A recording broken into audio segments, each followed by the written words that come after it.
masih bersama kami di Bincang hari ini. Pemirsa, tadi di segmen sebelumnya kita nih sudah berbincang-bincang nih dengan Pak Tirta, narasumber kita pada hari ini, tentang apa sih kebudayaan, mengenal lebih dekat tentang makna dari kebudayaan. Nah Pak, kita lanjut lagi nih di segmen ini, kita akan mengulik tentang Pandeglang Creative Hub.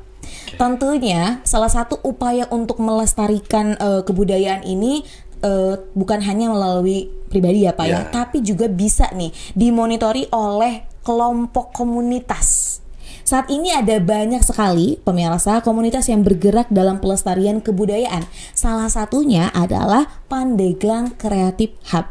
Sebenarnya apa sih itu Pandeglang Creative Hub? Boleh Pak dijelaskan? Ya, sebetulnya Pandeglang Creative Hub itu secara simpelnya adalah sekelompok orang yang memang ingin mengkoneksikan dari berbagai disiplin ilmu untuk itu tadi.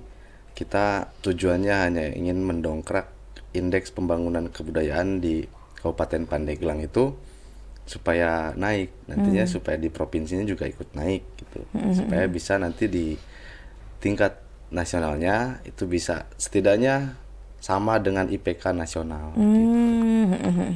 Lalu Pak, apa sih yang melatar belakangi terbentuknya PCH ini nih? Nah ini rada unik sih maksudnya.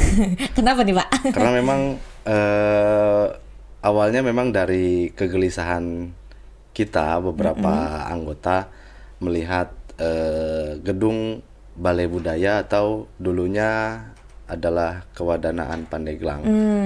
Dan itu memang salah satu cagar budaya yang ada di Kabupaten Pandeglang. Kita juga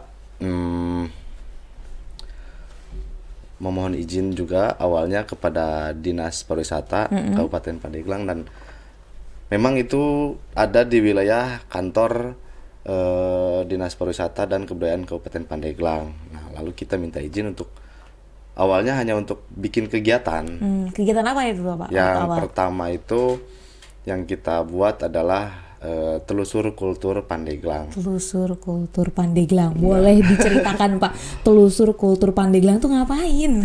Telusur kultur itu ya kita menelusuri kultur-kultur atau kebudayaan-kebudayaan yang ada di Pandeglang. Nah, titik pertama itu sebetulnya di Balai Budaya.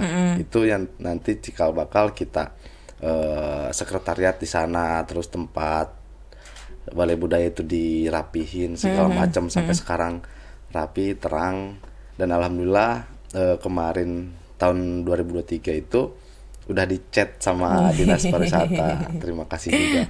Sebetulnya ini simbiosis mutualisme antara komunitas dan Pemda seperti gitu. Jadi itu ya Pak ya yang melatar belakangi adanya Creative Hub. Diawali tadi dengan sebenarnya kayak bikin acara gitu. Tapi ternyata wah ada hal yang mesti lebih lagi nih ya, sampai akhirnya membentuk Creative Hub. Jadi Creative Hub ini terbentuk secara ini ya pada tahun 2023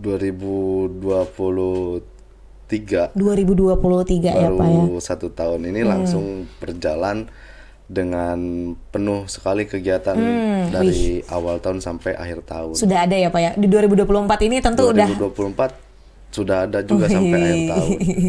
Jadi meskipun baru 1 tahun, ternyata pergerakannya cukup menggeliat ya Pak. Ya lumayan. Karena diisi juga oleh orang-orang hebat ya Pak ya tentunya. Nah Pak, berbicara tentang tadi Pandeglang Creative Hub, itu untuk sekarang nih Pak, kan Bapak sebagai ketuanya, bagaimana Pak dengan kepengurusannya? Kepengurusannya secara umum itu terstruktur dari mulai Dewan Pembina, Ketua, Sekretaris Bendahara, terus sampai ada beberapa komite. Nah, komite ini yang memang dikhususkan untuk pengembangan indeks pembangunan kebudayaan. Jadi komite itu terbagi dari mulai komite arsip, terus ada komite riset, seni rupa, teater, sastra, televisi dan film. Dalangan dan musik tradisional dan musik modern juga. Jadi banyak ya Pak ya? Lengkap sebetulnya. Kalau misalkan kita lihat di 17 subsektor ekonomi kreatif, itu hampir 80%-nya ada di komite itu tersebut. Mantap, membayangkan nanti bertahun-tahun jalannya kayaknya makin gede nih Pak Pandeglang Creative Hub. Amin, amin, amin. Nah Pak, program apa saja yang memang sudah dilakukan oleh Pandeglang Creative Hub ini? Oke, salah satunya tadi telusur kultur Pandeglang dan itu terus dilakukan sepanjang tahun. Tahun ini juga ada. Kemudian di tahun 2024 ini ada beberapa workshop dari mulai musik, seni rupa, teater dan juga pedalangan.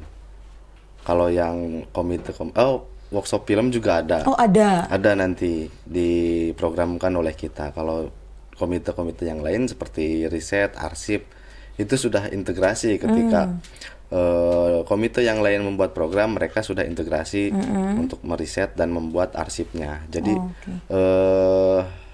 kita juga sebetulnya bukan memberikan contoh ya.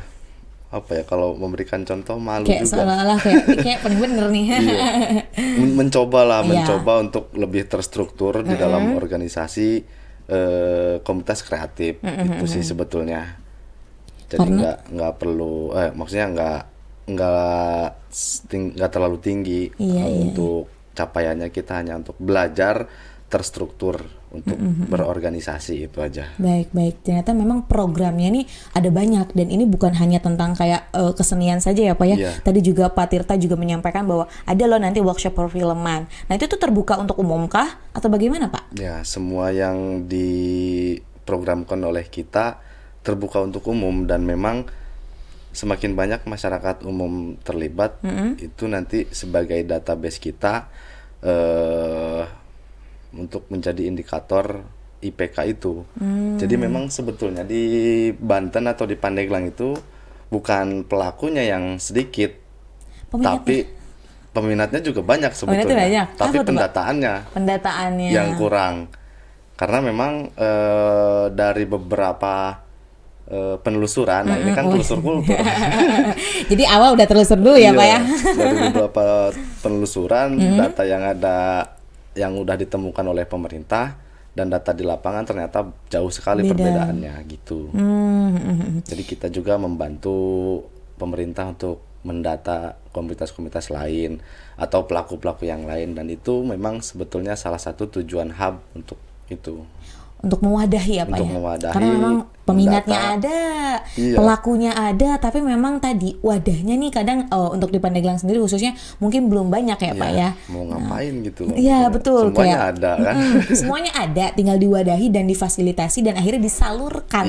Betul ya Pak ya. Cocok. Nah program apa nih Pak yang akan running dekat-dekat ini? Sebetulnya udah berjalan. Apa tuh Pak? Dari awal Februari kemarin sudah dimulai dari workshop atau kelas gamelan Sunda. Kelas gamelan Sunda. Ya. Wih menarik nih Pak. Apa tuh kelas gamelan Sunda tuh?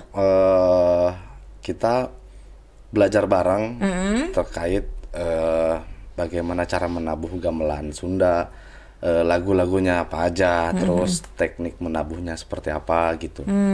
Jadi lebih ke latihan bersama, dan itu ada instrukturnya juga. Ada instrukturnya. Didatangkan langsung atau warga Pandeglang asli Pak itu? Warga Pandeglang semua. Jadi dari Pandeglang untuk semua gitu. Dari Pandeglang untuk Pandeglang atau dari Pandeglang untuk semua untuk ya Pak semua, ya? Boleh. Mau orang Serang, Cilegon, Tangerang untuk belajar jadi tidak eksklusif ya Pak ya, siapapun bisa belajar. Dan bagaimana nih Pak, karena itu program kelas gamelan Sunda itu tadi sudah berjalan, bagaimana euforia masyarakat Pandeglang khususnya? Sejauh ini kan lumayan ada peningkatan karena sudah 2 kali berjalan dan selalu peminatnya atau pesertanya itu selalu meningkat. Jadi artinya ya dengan adanya kelas gamelan Sunda juga itu contoh kecil misalkan ya, contoh sederhana bagaimana kita tadi itu untuk melestarikan kebudayaan yang ada. Karena kalau misalkan tidak dimulai dari sekarang ya kapan lagi ya Pak ya. Soalnya orang-orang yang pertama ingin masuk sanggar misalkan, terus tidak ada open recruitment di sanggar-sanggar, terus khawatir berbayar atau apa gitu. Terus kan pada akhirnya kita berinisiatif untuk ya udah, karena gamelan ada di Balai Budaya itu milik pemerintah, orang yang mau ngelatihnya ada, tinggal kita umumkan aja, kita publikasikan bahwa kelas gamelan Sunda akan dibuka gitu. Dan itu salah satu program dari komite musik. Oh, jadi masing-masing komite punya programnya tersendiri ya Pak ya. Dan memang yang sedang running dari komite musik kelas gamelan Sunda. Boleh nih Pak, nanti masyarakat Banten khususnya ya Boleh. Pak ya, siapapun itulah nanti bisa datang ke Pandeglang dan ikuti kelas gamelan Sunda. Nah baik, jangan kemana-mana pemirsa, kita akan kembali sesaat lagi.